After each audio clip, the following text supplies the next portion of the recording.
महाराजांचा असून मराठी भाषिक भक्त समाजास सहज समजावे म्हणून हिंदी भाषेतून मराठी भाषेत रूपांतरित करण्यात आलेला आहे.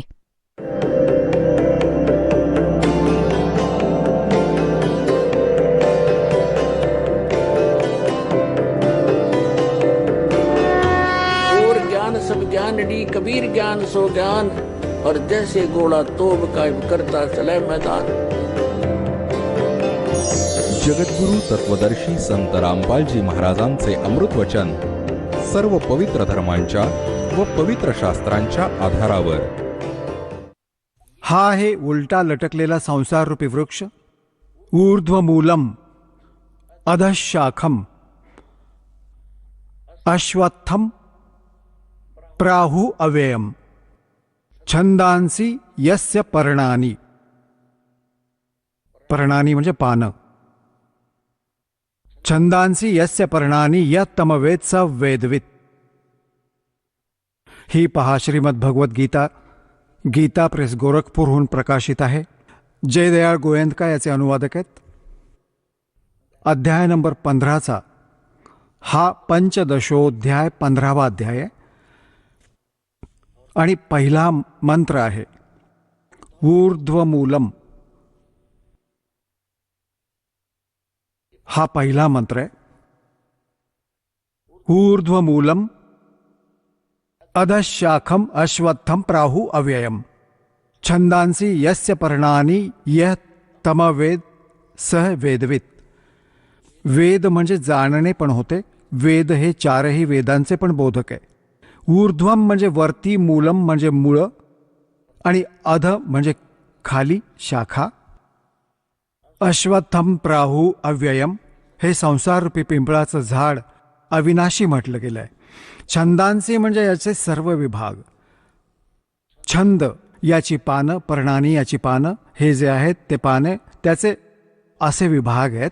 य तम वेद या सर्वांना जो जाणतो स वेदवित, ते वेदाच्या तात्पर्याला जाणणारे असतात. हे वाचूया. आदी पुरुष परमेश्वर मूळवाले. इथं लिहायचं होतं आदी पुरुष परमेश्वर म्हणजे पूर्ण परमात्मा रूपी वरती मूळ असलेले. ऊर्ध्व म्हणजे वरती. अधशाखम असायला हवं होतं. खाली शाखावाला हे ब्रह्मरूप मुख्य शाखावाले चुकीचं लिहिलंय. कारण हे पहा, हे 2 नंबर श्लोक नंबर 2 मध्ये 2 वेळा अधश शब्द आहे. अध अध आणि याचा अनुवाद याच इंग्रजांनी केलाय. जणू अध म्हणजे खाली, अध म्हणजे खाली. इथं विसरले, हे इथे केलं कल्याण आपलं. इथं लिहायचं होतं खाली शाखम, पूर्णतः सरळ. ऊर्ध्वमूलम वरती मुळवाला आणि खाली शाखावाला. हा संसाररूपी, या संसाररूपी पिंपळाच्या वृक्षाला अविनाशी म्हणतात. वेद ज्याची पानं सांगितली गेली आहेत. छंद म्हणजे वेद लिहिलंय, ही पहा अक्कल यांची. छंदांचे म्हणजे विभाग आहेत, ज्याची ही पानं वगैरे. आणि या सर्वांना, या संसाररूपी वृक्षाला जो पुरुष मुळासकट म्हणजे मुळांपासून पानांपर्यंत ज्याला तत्वाने जाणतो, तो स वेदवित. संस्कृत पण वाचा. ही काही लांबलचक गोष्ट नाही की आपण कधी लक्ष दिलं नव्हतं याच्याकडे. स म्हणजे तो, वेदवित म्हणजे वेदांच्या तात्पर्याला जाणणारा, म्हणजे तत्वदर्शी संत आहे तो, जो याचे सर्व विभाग जाणतो. तर कोण आहे तो? कोणी सांगितलं हे ज्ञान? कबीर परमेश्वराने 600 वर्षांपूर्वी आणि रामानंदजींना जेव्हा त्या चारही वेदांचा ज्ञाता मानलं जात होतं, महर्षी रामानंदजी, आणि पुराणांना कंठस्थ पाठ करून ठेवलं होतं. बाल ब्रह्मचारी आणि 104 वर्षांचा झाला होता ओजी वाहता वाहता.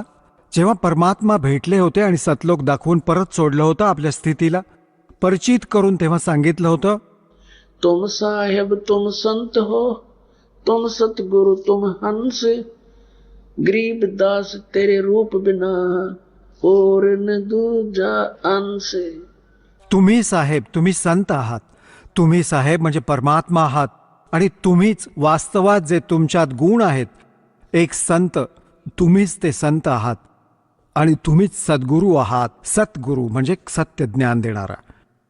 तर आता पहा, हा उलटा लटकलेला संसाररूपी वृक्ष आहे. परमात्म्याने सांगितले होते अक्षर पुरुष एक वृक्ष आहे जो जमिनीच्या बाहेर दिसतो, तो भाग त्याला वृक्ष म्हणतात, म्हटलं जातं. हे जाणून घ्या, एक वृक्ष आहे आणि हे खोड हा अक्षर पुरुष आहे, त्याला परब्रह्म पण म्हणतात. इतका भाग समजा या संसाररूपी वृक्षाचा, आणि यातून एक मोठी फांदी निघाली आहे, तो क्षरपुरुष आहे. हा अक्षरपुरुष, हा क्षरपुरुष, हा क्षरपुरुष इतका हा. याच्या मग 3 शाखा होतात. ये तीनों देवा शाखा हैं भाई, पाते रूप संसार. अक्षर पुरुष एक पेड़ है, निरंजन वाकी डारे. क्षरपुरुषाला निरंजन पण म्हणतात, ज्योती निरंजन काळ. क्षरब्रह्म पण म्हणतात त्याला, क्षरपुरुष पण, कालब्रह्म पण. ही तर फांदी आहे. और तीनों देवा शाखा हैं भाई, पाते रूप संसार. ही अमृतवाणी परमात्म्याची. कबीर अक्षर पुरुष एक पेड़ है, निरंजन कहो, सरपुरुष कहो, वाकी डार, और तीनों देवा शाखा हैं, ये पात रूप संसार. आता पुण्यात्म्यांनो, परमात्मा म्हणत असतात 3 देवांची जो करेल भक्ती, म्हणजे भक्तीचा अर्थ होतो इष्ट रूपात मानून त्यांच्यावर आश्रित होणं, त्यांच्या व्यतिरिक्त अजून कोणाची पूजा नाही करत, म्हणजे इष्ट रूपात मानून जी साधना केली जाते त्याचे आपण भक्त म्हणवले जातो. तर काय सांगतात, तीनों गुण की भक्ति में ये भूल पड़े संसार, और कह कबीर निज नाम बिना तुम कैसे उतरो पार. आता परत बघा, गीताध्याय नंबर 15चा श्लोक नंबर 2, 15चा आणि श्लोक नंबर 2 मध्ये म्हटलंय, ज्या संसाराची 3 गुणरूप पाण्यामुळे वाढलेली नाहीये, 3 गुणरूप शाखा, विषय प्रवाला शाखा, संस्कृत पण वाचूया, विषय प्रवाला शाखा, म्हणजे हे विषय भोग रूप कोंभरूपी देव, मनुष्य, तिर्यक इत्यादी योनीरूपी शाखा नाही, विषय विकारांच्या शाखा आहेत. 3 रजगुण ब्रह्मा, सद्गुण विष्णू, तमगुण शिवजी, खाली व वरती पसरलेली आहेत, सर्वत्र नाहीये. हे ऊर्ध्व म्हणजे वर आणि अधम म्हणजे खाली पसरलेली आहे. आणि मनुष्य लोकात कर्मानुबंधिनी म्हणजे कर्माच्या अनुसार बांधणारी, जसे ज्याने कर्म केले आहे इतकेच फळ देतात, हे बांधून ठेवतात या 3 देवता. हे याची आहे मुख्य मुळं आहेत. ही संसाररूपी वृक्षाची मुळं नाहीत, आपल्याला इथे बांधून ठेवतात, कर्माप्रमाणे बांधून ठेवायचे हे मूळ कारण आहे. हे ब्रह्मा विष्णू महेश हे खाली व वरती व्यापून असतात, सगळीकडे नाही. आता तिसऱ्यात काय सांगितलंय की ह्या संसार वृक्षाचे स्वरूप जसे सांगितले गेले आहे तसे इथे विचार काळात गीता ज्ञानदाता सांगतो, जसं त्याच्या विषयात जाणकार सांगतात तो इथे नाही मिळत. तो या संसाररूपी वृक्षाचा जसं स्वरूप सांगितलंय तसं या विचार काळात, म्हणजे तुझ्या आणि माझ्या गीतेच्या विवेचनात, विचार मंथनात नाही मिळत. म्हणजे मी नाही सांगू शकणार त्याबद्दलची पूर्ण माहिती, कारण याचा न आदी आहे ना अंत आहे. गीता ज्ञानदाता सांगत आहे की मी याच्या आदी व अंताशी परिचित नाहीये आणि ना याची चांगल्या प्रकारची स्थिती आहे. यामुळे या सुविरूढ मूलम अतिदृढ मुळे असणारे हे नाही, अतिदृढ मुळवाले, कारण वरती जो मूळ स्वरूपात आहे, जो वरती जे मूळ राहिले आहे, जसे आपण पाहिले, आता इथपर्यंत तुम्ही पाहिलेत, पहा, आता इथपर्यंत तुम्ही पाहिले की अक्षरपुरुष एक वृक्ष आहे, जमिनीतून बाहेर. क्षरपुरुष त्याचे खोड झाले, 3 देवता शाखा झाल्या आणि आपण पानांच्या रूपात समजा. परंतु हे मूळ तरी शिल्लक आहे. हा आहे तो पूर्ण परमात्मा. याला पूर्ण ब्रह्म म्हणा, परमेश्वर म्हणा, परम अक्षर ब्रह्म म्हणा. तर हे मूळ आहे, मुळापासूनच सर्व खुराक मिळतो रोपट्याला, झाडाला. तर सर्वांचं धारण पोषण करणारा पण हाच परमात्मा झाला, जो मूळ रूपात म्हणजे परम अक्षर ब्रह्म परमात्मा आहे. हे ते मूळ आहे, हे परमक्षर ब्रह्म आहे. हे आहे कोण? हे बघा, हे ते आहेत परमात्मा, जे काशीत धानक रूपात विणकर बनून राहिले होते 120 वर्षांपर्यंत, आणि ही लीला सांगून आपल्या द्वारा रचल्या गेलेल्या सृष्टीला सांगून निघून गेले. आता ही संकल्पना स्पष्ट करूया की रजगुण ब्रह्मा, सद्गुण विष्णू, तमगुण शिवजी. बघा, हे मार्कंडेय पुराण, हे मार्कंडेय पुराण, हे गीता प्रेस गोरखपूरहून प्रकाशित आहे. सचित्र मोठा टाईप, गीता प्रेस गोरखपूरहून प्रकाशित, आणि याच्या 123 पानावर आम्ही आपल्याला दाखवतो. मार्कंडेय ऋषी सांगत आहेत, मार्कंडेय ऋषी, इथून मार्कंडेय ऋषींचे हे वचन चालू आहे, आणि इथे येऊया आपण 123 पानावर. आता काय सांगतात? रजगुण प्रधान ब्रह्मा, तमगुण प्रधान रुद्र, सत्वगुण प्रधान विश्वपालक विष्णू आहे. याच 3 देवता आहेत व हेच 3 गुण आहेत. स्पष्ट झालं? रजगुण ब्रह्मा, सद्गुण विष्णू, तमगुण शिवजी याच 3 देवता आहेत, आणि हेच 3 गुण. 3 देवता म्हणा किंवा 3 गुण म्हणा, एकच गोष्ट आहे. आणि आता पूर्ण संकल्पना स्पष्ट करूयात. देवी भागवतमध्ये संस्कृत पण बरोबर आहे. आता आपण संस्कृत पण वाचूयात, काही मोठी गोष्ट नाहीये. अथ श्रीमद देवी भागवत सभाषटीकम समहात्म्यम, खेमराज श्रीकृष्ण प्रकाशन, मुंबईहून, याच्या 3ऱ्या स्कंदाच्या 11व्या पानावर हा 3रा स्कंद आहे. अथ श्री मद्देवी भागवते भाषा टीका युक्ते तृतीय स्कंद प्रारंभते. हा 3रा स्कंद सुरू होत आहे संस्कृत सहित आणि टीका सहित. याचे हे पान नंबर 11 आहे. आणि हे पहा, याचा अध्याय नंबर 5 आहे. हा अध्याय 5, आणि याचा 8वा श्लोक वाचूया 5व्या अध्यायाचा, 3ऱ्या स्कंदाचा. हा 7वा इथे संपतो, 8वा इथे सुरू होतो. हे माता भगवान शंकर आपली माता दुर्गाला सांगतात, जर आम्हावर आपण सदा तुम्ही दयायुक्त आहात, तर आम्हाला तमगुणात कशा प्रकारे प्रदान केलं आहे? ब्रह्मा रजोगुण आणि हरी सत्वगुण युक्त केलेत. का केलेत? आता आपण संस्कृत पण वाचूया. पहा, हा 7वा संपला, 8वा श्लोक सुरू होतो. यदि दयार्द्रमना न सदांबिके कथम अहम विहितच्च. शंकर भगवान म्हणतायत, कथम अहम, मला बनवलं, विहितश्च, अंबिके म्हणजे आई, तमोगुण, मला तमोगुण का बनवलं? कमलज, कमळातून उत्पन्न झालेल्या ब्रह्माला रजोगुण संभव आहे.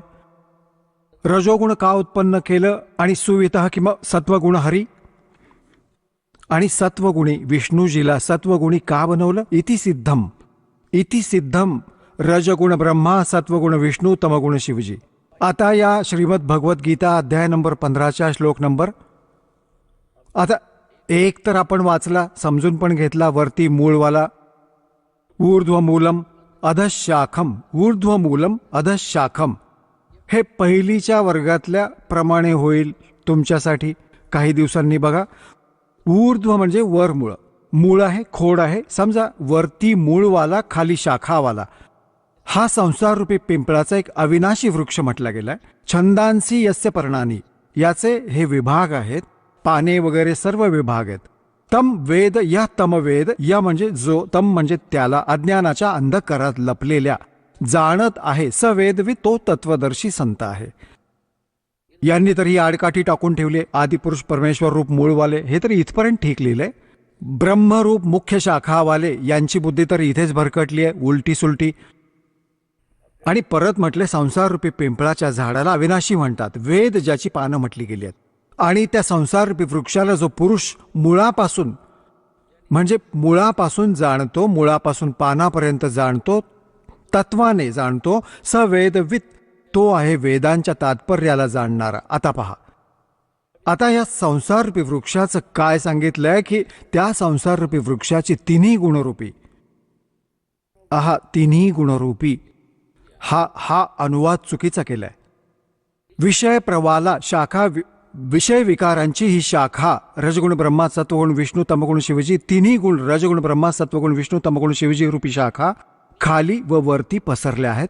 आणि मनुष्य लोकात कर्मानुसार हेच आपल्याला इथे फसवून ठेवतात, बांधून ठेवतात.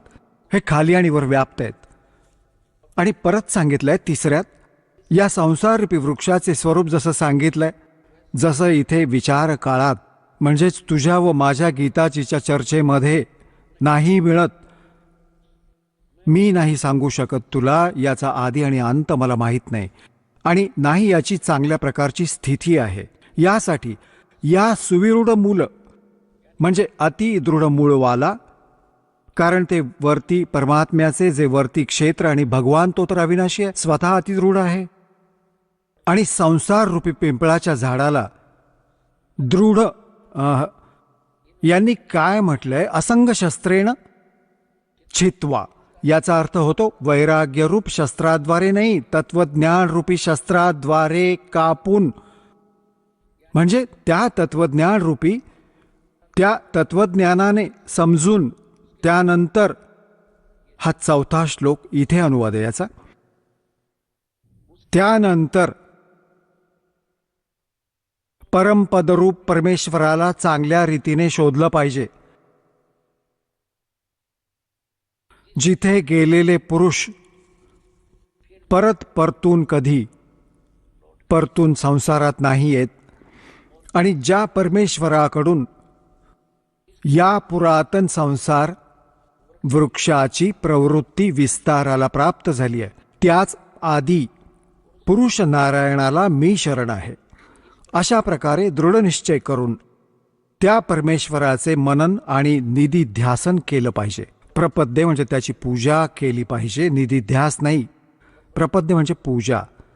आता इथे काय झालं, याचा अर्थ, याचा सरळ अर्थ झाला, गीता ज्ञानदाता आपल्यापेक्षा दुसऱ्या कोणत्या समर्थ परमात्म्याला शरण जायला सांगत आहे आणि त्याची पूजा कर आणि सर्व गोष्टींचा त्याग कर. म्हणजे आपल्या पूजेला मना करत आहे, फक्त त्याचीच पूजा कर ज्याने संसार रूपी वृक्षाची रचना केली आहे, ज्यामुळे संसार रूपी वृक्षाची प्रवृत्ती विस्ताराला प्राप्त झाली आहे. आता पुण्यात्म्यांनो, गीता ज्ञानदाता आपली स्थिती सांगत आहे. अर्जुन 4थ्या अध्यायाच्या 5व्या आणि 9व्या श्लोकामध्ये, 2ऱ्या अध्यायाच्या 12व्या श्लोकात, 10व्या अध्यायाच्या गीतेच्या 2ऱ्या श्लोकात, की अर्जुन, तुझे व माझे खूप जन्म झाले, तू नाही जाणत, मी जाणतो. माझे जन्म आणि कर्म अलौकिक आहेत. याने सिद्ध झालं की गीता ज्ञानदाता तर स्वतः सांगतोय की मी नाशवान आहे.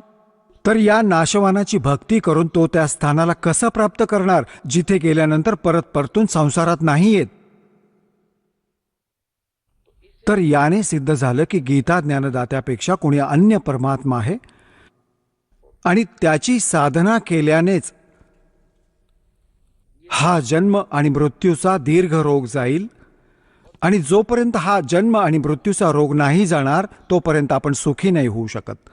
मोक्ष, आपला मोक्ष नाही होऊ शकत. आपण इथे बंधनात बांधलेले आहोत, कर्मांच्या बंधनाने. आणि सतलोकात गेल्यानंतर आपल्यावर कोणत्याही प्रकारचा कोणताही दबाव नाही.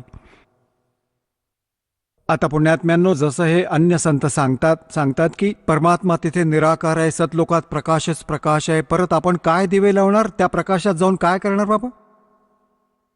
त्यात बुडून मरायचंय.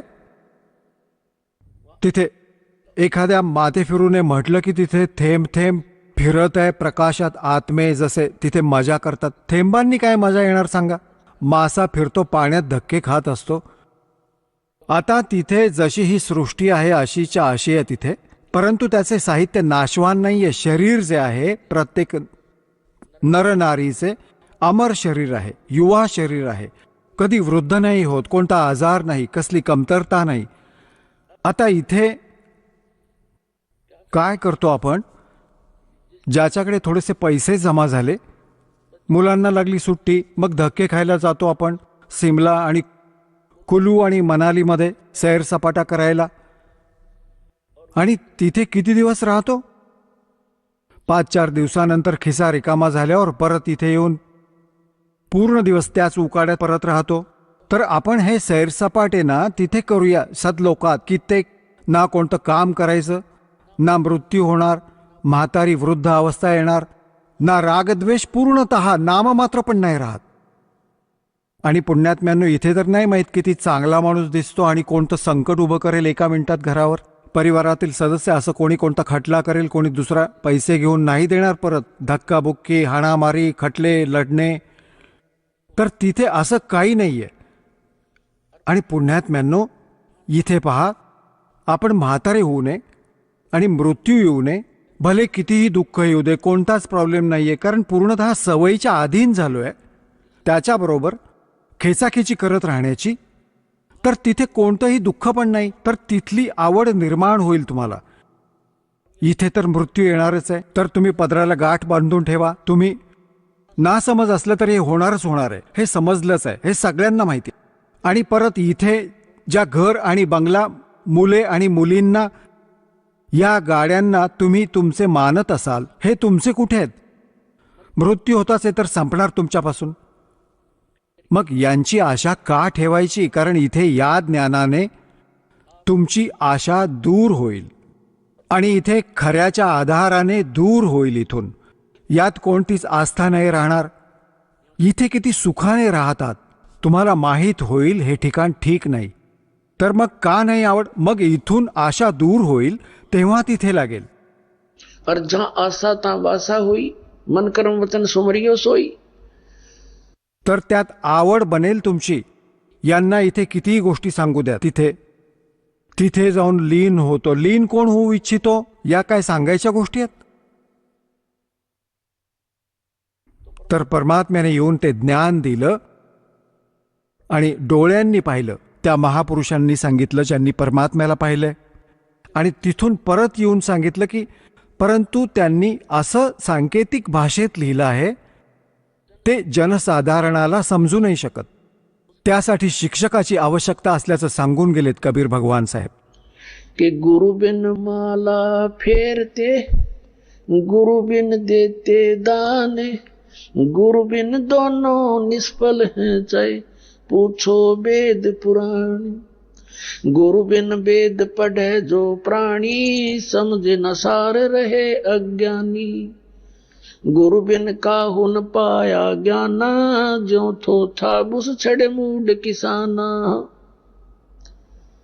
तर गुरुला इतकं महत्व यासाठी दिलं की तो अशा सांकेतिक भाषेत लिहिलं. परमात्मा कबीर साहेब आपल्या वाणीला लिहून गेले की कबीरपंथी नाही समजू शकले. कारण काळाने म्हटलं होतं की तुझ्या नावाने मी 12 पंथ चालवीन. 12 पंथ करूं मैं साजा, नाम तुम्हारा ले करूं आवाजा. 12 पंथ नाम जो ले ही, हमरे मुख में आन समोई. और अनेक पंथ चलाऊं, या विद जीवों को भरमाऊं. जाओ जोग जीत संसारा, जीव न माने कहा तुम्हारा. जीव तुम्हारा कहा न माने, हमारी ओढ़ हो बाद बखाने. आता हे कबीर पंथी नाही समजू शकले परमात्म्याच्या महिम्याला. आणि कबीर सागरमध्ये वाचत येते, कबीर वाणी वाचत यांच्या पिढ्यानपिढ्या गेल्या, त्यांच्या 6 15 600 वर्षात. आणि हे कख नाही समजू शकले सतलोक आणि सत्पुरुषाच्या बाबतीतले. यासाठी आदरणीय धर्मदास साहेबजींना परमात्म्याने सांगितलं होतं, धर्मदास मेरी लाख दुहाई, ये मूल ज्ञान की तो बाहर ना चाहिए. मूल ज्ञान बाहर जो पड़ी, या बिचली पीढ़ी हंस नी तरही. तर यासाठी परमात्म्याने त्या काळाबरोबर लपाछपी करून आणि आता तुम्हाला शिक्षित बनवायला लागेल, नाहीतर हे विष आपल्याला कधी नाही खाऊ देणार तो भगवान. 4थं युग संपत आलं तरी हे विष आमच्या जवळ येऊ नाही दिलं या शिक्षणाचं. इतकं बेईमान बनवतं हे शिक्षण. परंतु आता काळाने म्हटलं होतं की त्यांचं इतकं पतन करेल. नकली पंथ आपल्या नावाने, तुझ्या नावाने, कबीर नावाने पंथ चालवेन. आणि कबीर सद्गुरू आहे, कबीर साहेब आहे. आम्ही कबीरपंथी आहोत. गीत गात राहतील आणि त्यांच्या मुखात तो मंत्र तर नाहीये ज्याने मोक्ष होईल, तर माझ्या मुखात फसून राहतील. त्या 12 त्या पंथात जे नाव घेतील ते माझ्याच मुखात राहतील. आता परमात्म्याने दया केली. पुण्यात्म्यांनो, या दासाला पाठवलं आपला प्रतिनिधी बनवून, आणि ती बुद्धी दिली या दासाला परमात्म्याने, कबीरजींनी आपल्या द्वारे लिहिल्या गेलेल्या त्या सांकेतिक शब्दांना आता या दासाद्वारे सार्वजनिक करत आहे तुमच्या समोर.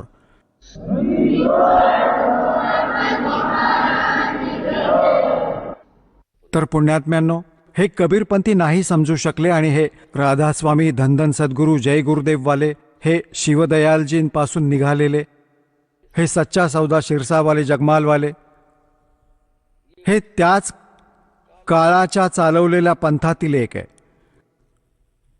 तर आता प्रसंग चालू होता. परमात्म्याने 600 वर्षांपूर्वी येऊन सांगितले होते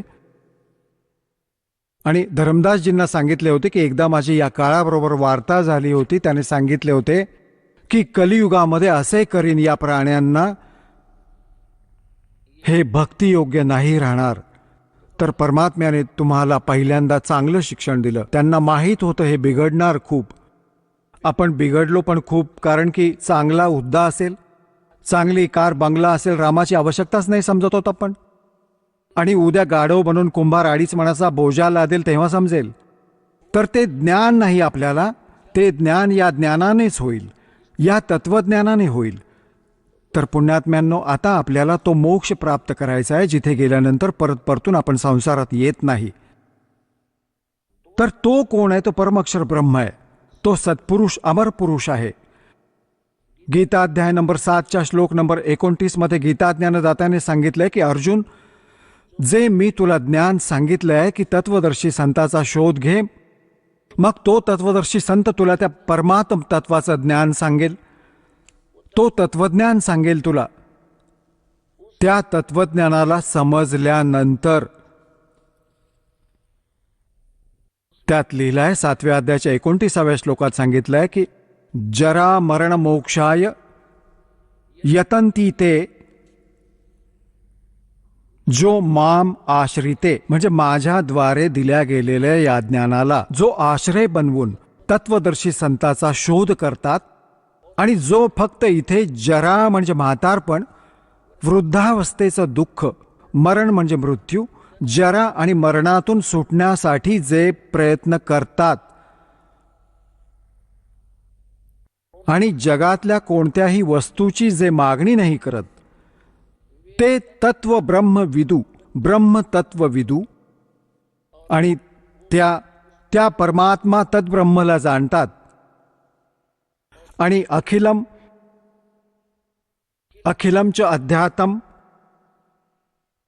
सर्व अध्यात्माला जाणतात आणि सर्व कर्मांनी परिचित आहेत.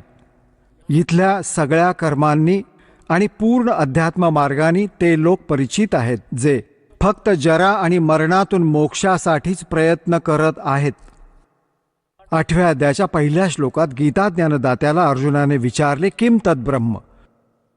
ज्या तद्ब्रह्मला जाणून प्राणी केवळ जरा आणि मरणातून, या कष्टातून सुटण्याचा प्रयत्न करत असतो, तर ते तद्ब्रह्म काय आहे? कोण आहे तो भगवान?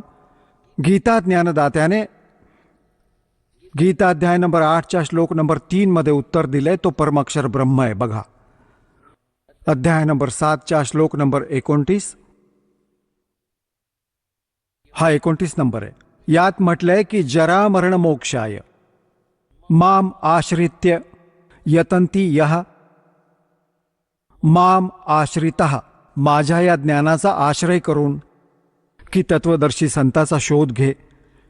तर हे यतंती यह, जे प्रयत्न करतात, जरा आणि मरण मोक्षाय, जरा आणि मरणाच्या मोक्षाच्या साठी जे प्रयत्न करतात, ते ब्रह्मतत्विदू कृष्णाम आध्यात्मच कर्म अखिलम, ते पूर्ण अध्यात्माला, तत्ब्रह्मला आणि सगळ्या कर्मांनी परिचित आहेत, जाणत आहेत. विदू म्हणजे जाणतायत. याचा अनुवाद वाचूया. जे मला शरण येऊन जरा आणि मरणातून सुटण्यासाठी, जरा म्हणजे म्हातारपण, वृद्धावस्था असं लिहिले त्यांनी इथे, ते पुरुष त्या तत्ब्रह्म त्या ब्रह्मला, संपूर्ण अध्यात्माला, संपूर्ण कर्मांना जाणतात. त्या 3ऱ्या श्लोकात हे सांगितलंय 8व्या अध्यायाच्या, की फक्त जे मलाच सर्व काही समजत आहेत ते मलाच जाणतात, ते तर मलाच जाणतात बस. मग इथे सांगितलंय 8व्या अध्यायाच्या पहिल्या मंत्रात अर्जुनाने विचारलं गीतेत की किम तद्ब्रह्म, किम अध्यात्म, किम कर्म पुरुषोत्तम, अधिभूतम च किम प्रोक्तम, अधिदेवम किम उच्यते. याचा ते ब्रह्म काय आहे. आणि याचे 8व्या अध्यायाच्या 3ऱ्या श्लोकात उत्तर दिलंय गीता ज्ञानदात्याने. 8व्या अध्यायाच्या 3ऱ्या श्लोकात तो परमक्षर ब्रह्म आहे. आता याने सिद्ध झाले की गीता ज्ञानदात्याहून कोणी अन्य परमशक्ती आहे जी जीवाला पूर्ण सुखी करू शकते आणि पूर्ण मोक्ष प्रदान करू शकते.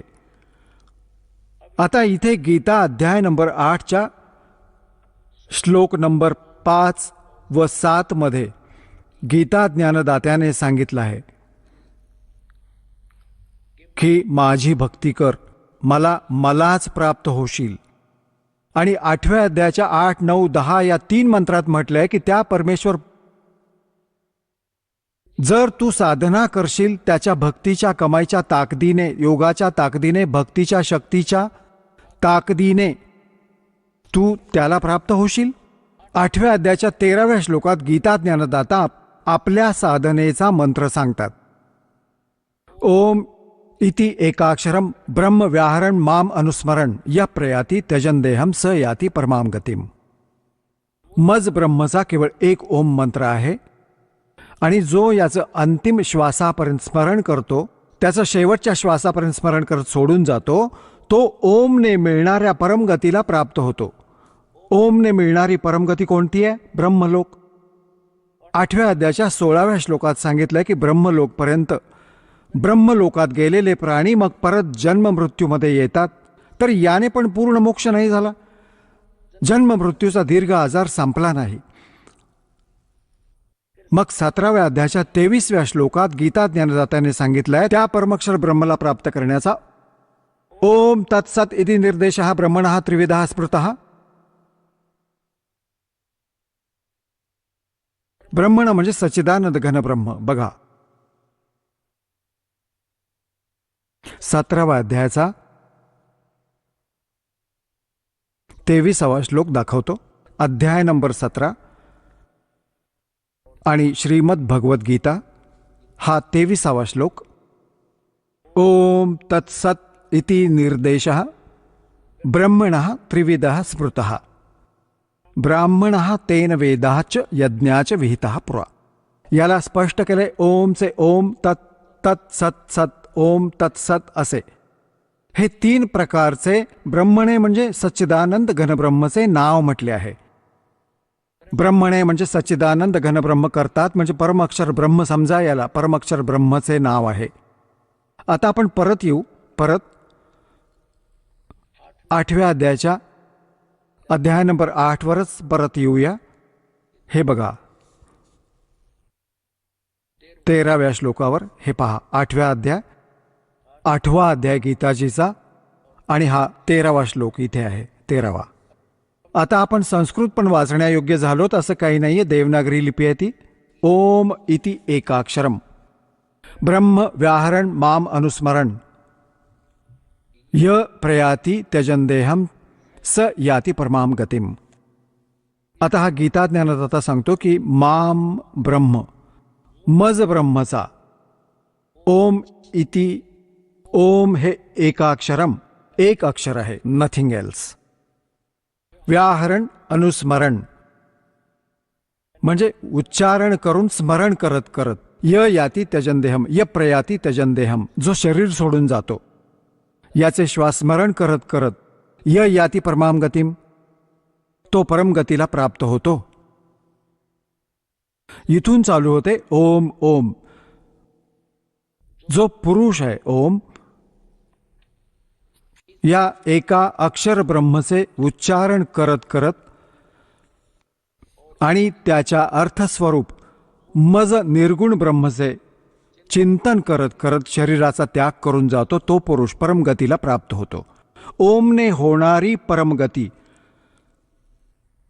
ती कोणती आहे? ब्रह्मलोकात गेलेले प्राणी परत पुनरावर्तीमध्ये येतात. बघा 8व्या अध्यायाचा इथेच आहे 16वा श्लोक. हे अर्जुन, ब्रह्मलोकपर्यंत सर्व लोक पुनरावर्तीमध्ये आहेत. हा स्टार लावून त्यांनी ते विश्लेषण पण केले आहे. अर्थात ज्यांना प्राप्त होऊन मागे परत संसारात यायला लागेल, जिथे जाऊन पण परत संसारात यायला लागेल असे पुनरावर्ती म्हणतात. याला पुनरावर्ती, याचे विश्लेषण केलं, पुनरावर्तीचा अर्थ स्पष्ट केला यांनी. तर याने सिद्ध झालं की ब्रह्मलोकात गेलेले प्राणी पण परत येतात. ओम नामाचा जप करणारे आगे गए ना बावड़े रहते भी सब जाही, बिन साहेब की बंदगी कहीं छोड़ ठिकाना नहीं. आता 8व्या अध्यायाचा 5 आणि 7 आणि 8, 9, 10 मंत्र कन्सेप्ट क्लिअर करेल. बघा 8व्या अध्यायाचा आता आपण हा 5वा श्लोक वाचूयात. गीता ज्ञानदाता सांगतो, जो साधक शेवटच्या काळात पण माझे स्मरण करत शरीराचा त्याग करून जातो, तो माझ्या साक्षात स्वरूपाला प्राप्त होतो नाही. तो मदभावम याती, माझ्यावाल्या भावाला प्राप्त होतो, माझ्यावर आसक्त होतो. आणि यात कोणता संशय नाहीये. 6व्यात हे सांगितलंय की जो अंतसमयी ज्या पण कोणत्या भावामध्ये भावित राहतो, अंतसमयी त्यालाच प्राप्त करतो मृत्यूनंतर. 6व्यामध्ये एक नियम सांगितलाय, विधान सांगितलंय. जा साता बासा हुई. याचा अर्थ हा आहे, हे कुंतीपुत्र अर्जुन, अंतकाळात ज्या ज्या भावांचं स्मरण करत करत शरीराचा त्याग करून करतो तर त्यालाच प्राप्त होतो. सदा त्याच तद्भावम भावितः, त्याच भावाने भावित राहतो, म्हणजे त्यावर आसक्त राहतो, त्यातच भावना बनून राहते. याचा अर्थ हा आहे. पुढे सांगितलंय, म्हणून 7व्यात सांगितलंय, म्हणून सर्व समयी निरंतर माझं स्मरण कर आणि युद्ध पण कर. अर्पण केलेल्या मनबुद्धीने युक्त होऊन निसंदेह मलाच प्राप्त होशील. आता यामध्ये काय म्हटलंय की एक नियम आहे, अंतसमयी कोणत्याही ज्यावर आसक्त, ज्यामध्ये आशा ठेवत शरीर सोडून जातो, अंत त्यानंतर त्याच्याकडेच पोहोचतो. आता सांगतो की तू मला प्राप्त करायचं तर माझ्यामध्ये मनवाला हो, माझीच साधना कर. युद्ध पण करावं लागेल, इथे तर युद्ध करावं लागेल माझ्या शरणात राहशील तर. आणि युद्ध करणाऱ्याला तर मग शांती स्वप्नात सुद्धा नाही. याने सिद्ध आहे की ओम नामाचा जप करणाऱ्याला शांती नावाची गोष्ट नाही. यासाठी 18व्या अध्यायाच्या 62व्या श्लोकात सांगितले की अर्जुन, तू सर्व भावाने त्या परमेश्वराला शरण जा. त्या परमेश्वराच्या कृपेनेच तू परम शांतीला आणि शाश्वत स्थान म्हणजे त्या सनातन परमधामाला प्राप्त होशील. याने सिद्ध झाले की गीता ज्ञानदाता सांगतो की माझ्या शरणात राहायचं असेल तर युद्ध करावं लागेल तुला.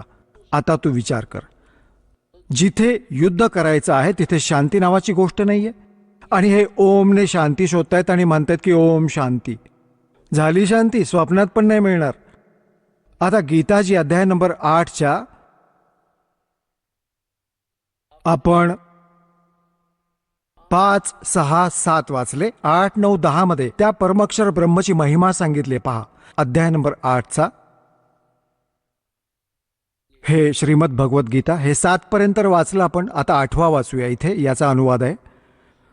हे पार्थ, हे नियम नाहीये, हे आपोआप नियम तर त्यात लिहायला हवं होतं. परमेश्वराच्या अभ्यास योग युक्तेन, हे ध्यानांवरच पूर्णतः भर देत आहेत. ध्यानाचा अभ्यास रूप योगाने युक्त नाही, नामाने, नाम सांगून ठेवलंय ओम तत्सत. आता जसं या परमात्म्याच्या त्या लोकाला मिळवायचं आहे आपल्याला, जिथे जाऊन सुखी होऊ आपण. परमात्मा तर इथे येत राहतात, दर्शन पण होत राहतात. ते सांगून गेलेत अशी साधना करा, या साधनेने, या प्रकाराने या स्थानाला प्राप्त व्हाल, जिथे गेल्यानंतर परत परतून नाही यायचं. तर त्यासाठी मजुरी आहे ही साधना आमची. जसं हँडपंप लावायचा आहे. हँडपंप कशासाठी लावायचा आहे? लावायचा आहे याकरता की पाणी आम्हाला इष्ट आहे, आपल्याला पाणी पाहिजे आणि पाणी पृथ्वीत आहे. त्यासाठी हँडपंप लावण्यासाठी जी पण आपण उपकरणे वापरली आहेत तो हँडल, पाईप आणि जितकं काही सारी काही पद्धत जी आहे त्याला मिळवण्याची, ही आपली साधना आहे, ही पूजा नाही आहे. पूजा तर आपण त्या पाण्याची करतो ज्याला मिळवायचं आहे आपल्याला. तर हा मंत्र जो आहे ओम, तर या ब्रह्मचा, आणि तत् या अक्षर पुरुषाचा. अक्षर पुरुष एक पेड़ है, निरंजन वाकी डार, तीनों देवा शाखा है, ये पात रूप संसार. तत् हे अक्षर पुरुषाचा आणि सत हे सारनाम आहे, आदिनाम आहे, ही परमक्षर ब्रह्मची पूजा आहे, त्याला प्राप्त करण्याचा मंत्र आहे. म्हणजे या सर्वांना मिळून आपण असा विचार केला, हँडपंप लागेल या साऱ्या प्रोसेसला. जसं श्वास उच्छवासाने सतनामाच्या 2 अक्षरांचा जप करायचा आहे, हे तर समजा की हँडल मारतोय आपण आणि पाईप खाली करतोय, पाईप पोहोचला पाण्यापर्यंत, मग त्यानंतर काम सुरू होतं सारनामाचं. म्हणजे मशीन समजा सारनाम, सार शब्द आहे, आणि त्याने जी वस्तू मिळेल ती आमची इष्ट आहे. जल ते चुकीचं सांगत आहेत. लक्ष दिलं तर कळेल की यांचा अडवणूक करण्याचा मानस होता. बघा 8व्या अध्यायाचा, आता आपण 8वा श्लोक वाचत होतो 8व्या अध्यायाचा, हा 8व्याचा इथे अनुवाद आहे. हे पार्थ, परमेश्वराच्या अभ्यास, त्या नामाने, अभ्यासाने, जे त्याचे सच्चिदानंद परब्रह्मचे नाव आहे ना, त्याच्या अभ्यासाने, की योगाने युक्त, त्याच्या भक्तीने युक्त, दुसरीकडे विचलित न होणाऱ्या चित्ताने, म्हणजे बिलकुल कुठे दुसऱ्या इष्ट देवतेची पूजा नाही करायची, त्या भगवानाला इष्ट मानून पूजा करणं, निरंतर चिंतन करत करत परम दिव्य पुरुष, परम प्रकाशरूप दिव्य पुरुषाला म्हणजे परमेश्वरालाच प्राप्त होतो. गीता ज्ञानदाताहून अन्य कोणाला प्राप्त होतो. आणि 9व्यामध्ये म्हटलं आहे की जो कवीम, जर या कवीबद्दल बोललो तर लांबच लांब चॅप्टर बनेल. आपण त्याचा अनुवाद वाचून आपली जी कॉन्सेप्ट आहे ती क्लिअर करू. जो सर्वज्ञ लिहिलं यांनी, हे परमात्म्याचे नाव आहे. अनादी, सगळ्यांचे नियंता, सूक्ष्माहून अतिसूक्ष्म, सगळ्यांचे धारण पोषण करणारे अत्यंत अचिंत्य स्वरूप. आदित्य वर्णम, म्हणजे सूर्याप्रमाणे चमकदार, चमकणारा प्रकाशरूप.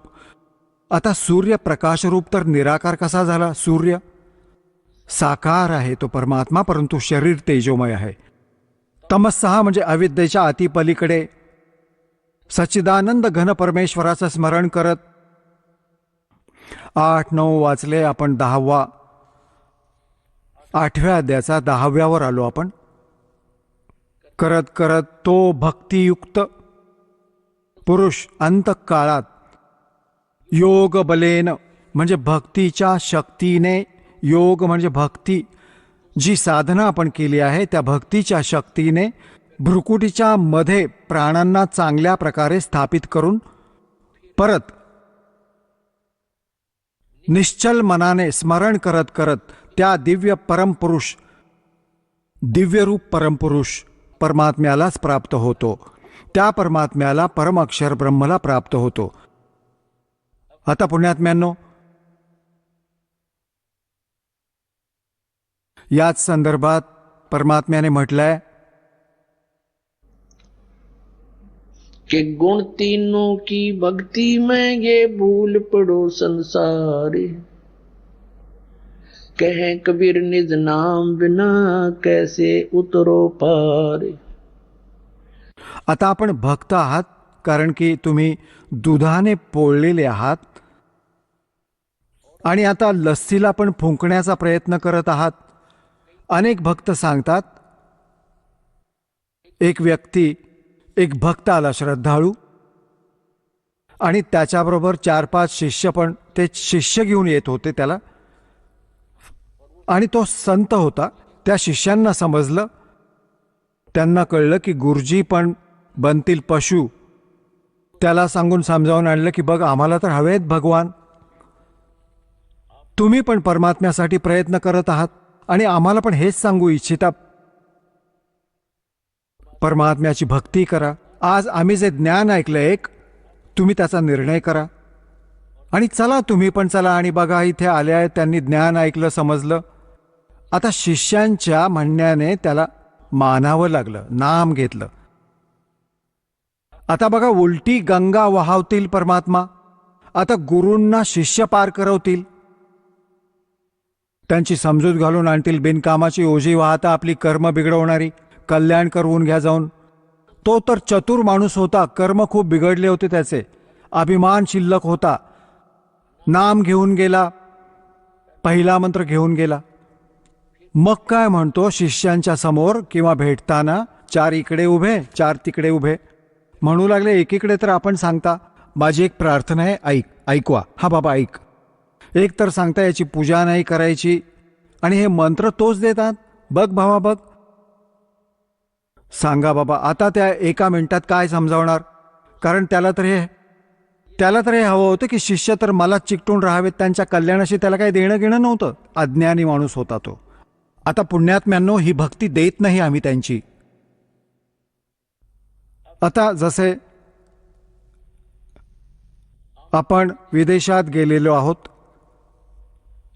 आणि तिथले जे प्रबंधक आहेत, जसे आपण कोणाकडून जोडणी घेतली आहे विजेची, कोणाकडून टेलिफोनची आणि कोणाकडून गॅसची, पाण्याचं किंवा बँक लोन घेतलेलं आहे, तर त्याचे जे कर्ज परत देत आहोत, द्यायचे आहे, तर काय आपण त्यांची पूजा करत आहोत.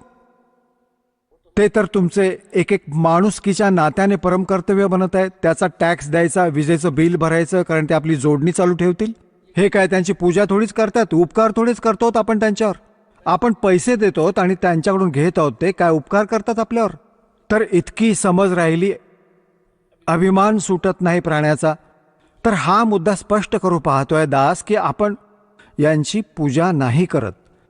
आपण पूजा तर कबीर परमात्म्याची करतो, सतलोकात जाण्याची करतो. त्यासाठी ज्या ज्या क्रिया आपल्याला करायच्या आहेत त्या क्रिया करत आहोत आपण. आता यांची मजुरी करत आहोत, साधना करत आहोत, पूजा नाही करत आहोत आपण. आता कसे करत आहोत, पहिले तर हा मुद्दा स्पष्ट करूया कि 3 देव की जो करते भक्ति उनकी कदे ना होवे मुक्ती. आता ही तर आहे खरी साधना. असे केल्याने लाभ होईल, गीता ज्ञानदाता सांगतो. आणि जे या 3 देवतांपर्यंतची पूजा करतात, 7व्या अध्यायाच्या 12 पासून आणि 15 पर्यंत रजगुण ब्रह्मा, सत्वगुण विष्णू, तमगुण शिवजी यांची जे साधना करतात, यांना इष्ट मानून जे पूजतात, त्यांच्यासाठी सांगितलंय. जे यांना फायनल गॉड मानतात, कंप्लीट गॉड, त्यांच्यासाठी सांगितलंय की ते मुक्ती प्राप्त नाही करू शकत, मोक्ष प्राप्ती नाही होऊ शकत त्यांना. या 7व्या अध्यायात निर्णायक ज्ञान दिलंय. आणि हे सांगितले गीता ज्ञानदाताने की अर्जुन, आता असं ज्ञान सांगीन जे जाणल्यानंतर परत काहीच शिल्लक जाणण्याचे नाही राहणार. आणि बिलकुल खरे सांगितलंय. बघा हा 7वा अध्याय, याचा 2रा मंत्र बघा. मी तुझ्यासाठी या विज्ञान सहित तत्वज्ञानाला पूर्णपणे सांगीन, ज्याला जाणून संसारात परत अजून काही पण जाणण्यायोग्य शिल्लक नाही राहणार. झालं पूर्ण. आपण याला जरा थोडक्यात वाचूया. 7व्या अध्यायाचा आपण 12 पासून सुरू करू. 7व्या अध्यायाचा आपण 12 पासून सुरू करूया. हा 12वा श्लोक.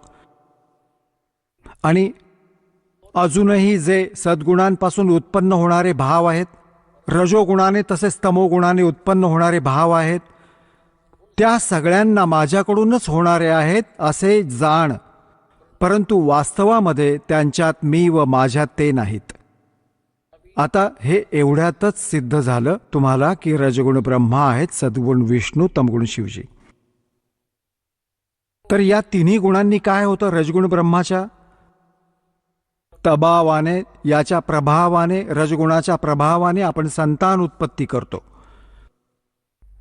इथल्या थाट बाटाची आमच्यात एक जबरदस्त प्रेरणा बनते, ही रजोगुणाच्या प्रभावानेच बनते. आणि मग स्थिती सत्वगुण प्रभावाने एकमेकांमध्ये ममता मोहाने फसतो, जबरदस्त अडकून जातो. आणि तमगुणाचं तुम्हाला माहीतच आहे, क्रोधित होणं भगवान शंकराचे यांच्या तमोगुणाने आहे. तर काय सांगितलंय, या 3 गुणांनी जे काही होत आहे, स्थिती, सृष्टी, स्थिती आणि संहार, यांचे निमित्त मूळ कारण तर मी आहे, परंतु मी यांच्यात नाही, ते माझ्यात नाहीत. कारण हा यांच्यापासून वेगळा राहतो, आपल्या मुलांपासून पण गुप्त राहतो. हे काळाचे पुत्र आहेत, रजगुण ब्रह्म, सत्वगुण विष्णू, तमगुण शिवजी.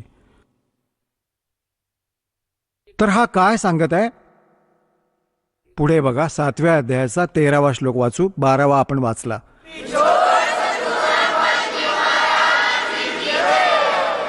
चला आता आपण त्या श्रद्धाळूंचे अनुभव जाणून घेऊयात, ज्यांनी जगद्गुरू तत्वदर्शी संत रामपालजी महाराजांकडून दीक्षा प्राप्त केलेली आहे, तसेच त्यांच्याद्वारा सांगितलेल्या भक्ती मार्गावर चालत आहेत. नमस्कार. सतसाहेब, आपलं नाव? साळुंके भालचंद्र काशीनाथ.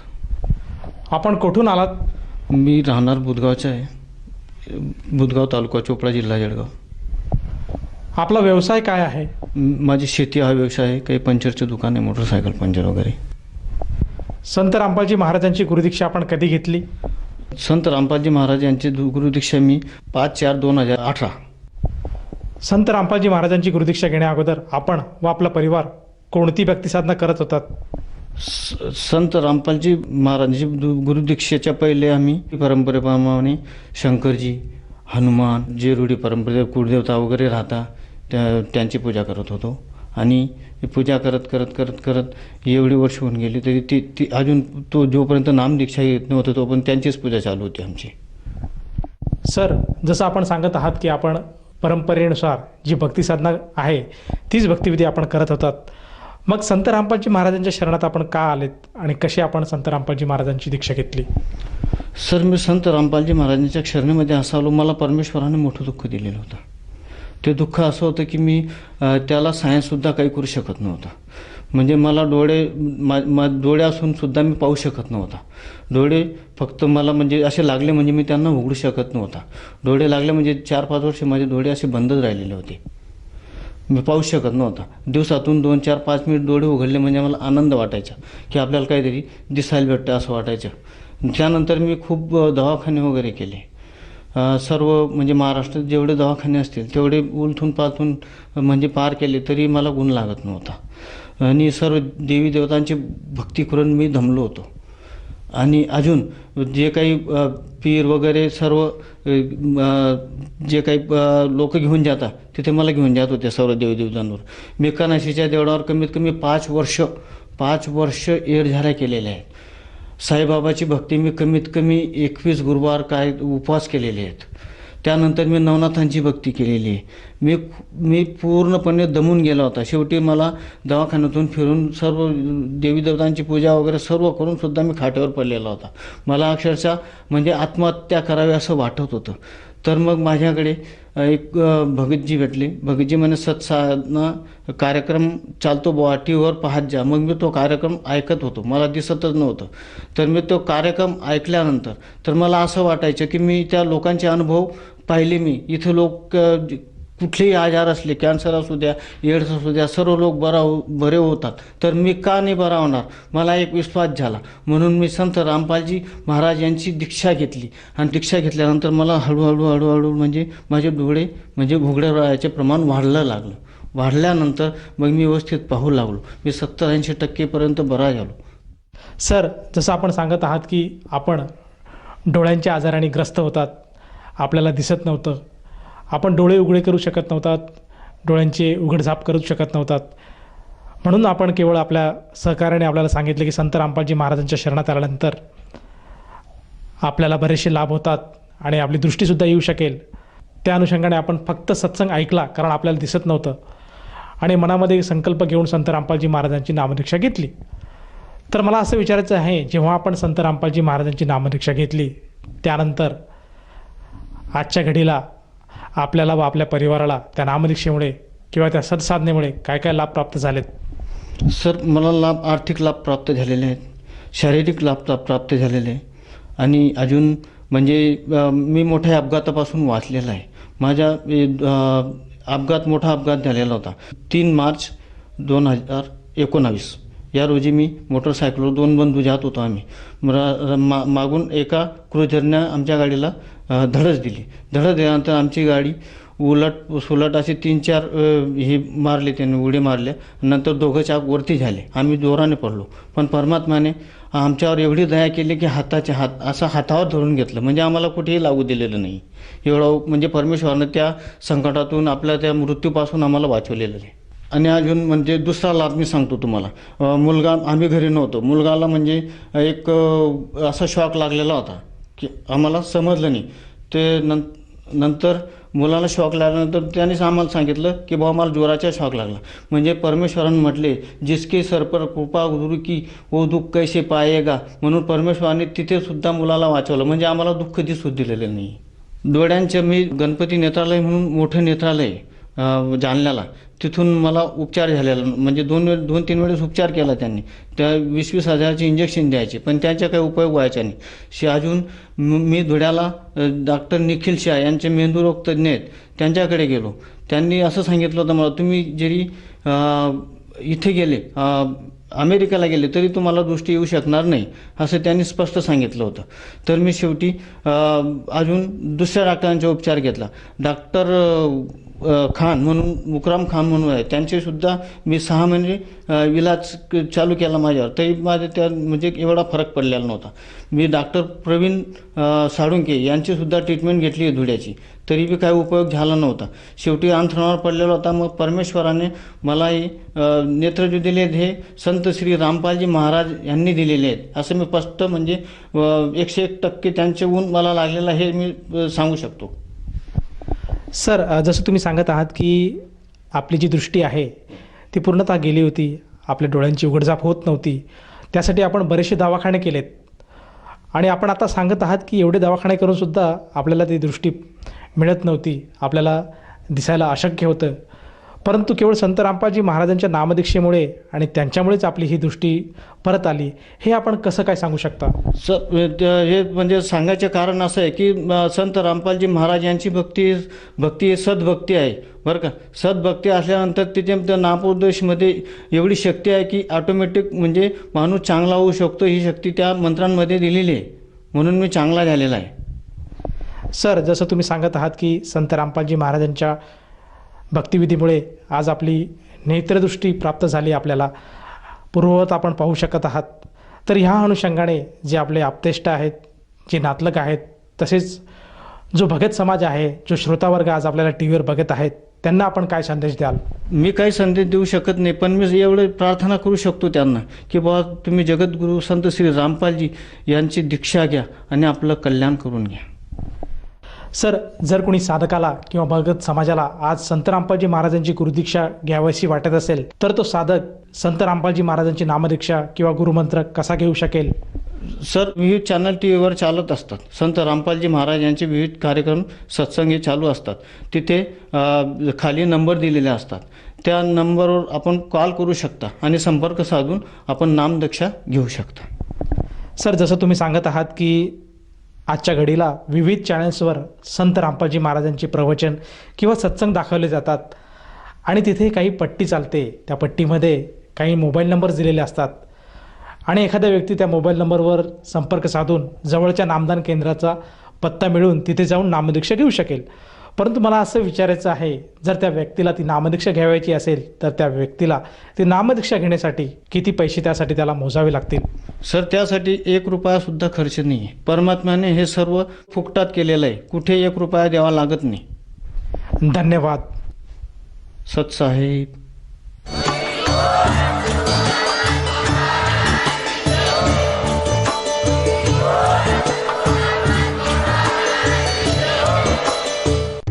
आपण ऐकत होता जगद्गुरु तत्वदर्शी संत रामपालजी महाराजांचे मंगल प्रवचन.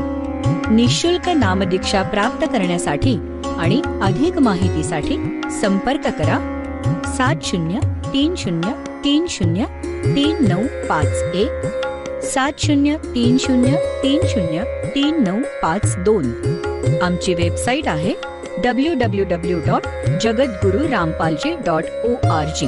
सर्व पवित्र धर्मांच्या व पवित्र शास्त्रांवर आधारित प्रमाणित अनमोल पुस्तक ज्ञानगंगा किंवा जगण्याचा मार्ग यापैकी कोणतेही एक पुस्तक निःशुल्क मागवण्यासाठी आम्हाला आपले पूर्ण नाव, पूर्ण पत्ता, पिनकोड सहित आणि फोन नंबर लिहून 7030303951 7030303952 नंबरवर SMS करू शकता किंवा आम्हाला 70